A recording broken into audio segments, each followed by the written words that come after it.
নমস্কার। আজ সকালবেলায় বালিগঞ্জ অঞ্চলের লক্ষ্মীনারায়ণ মন্দির পদ্মপুকুর ইনস্টিটিউশনের পাশে দোল উৎসবকে কেন্দ্র করে ইসকনের একটি অনুষ্ঠান ছিল। সেইখানে আমাদের রাজ্যের বিরোধী দলনেতা বিধানসভার সদস্য শুভেন্দু অধিকারী অত্যন্ত ঘৃণ্য সাম্প্রদায়িক উস্কানিমূলক মন্তব্য করেন।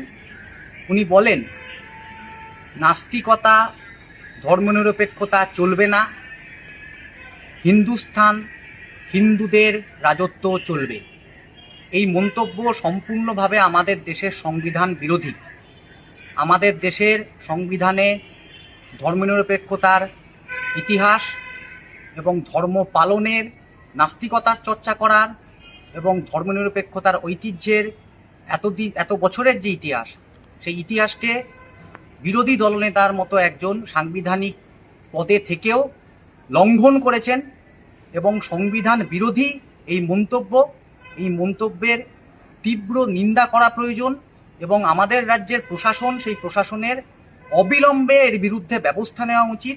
দেশের মানুষের সংবিধানের প্রতি যে আস্থা, ধর্মনিরপেক্ষতার প্রতি যে আস্থা, সেই আস্থা ফিরিয়ে আনা প্রয়োজন।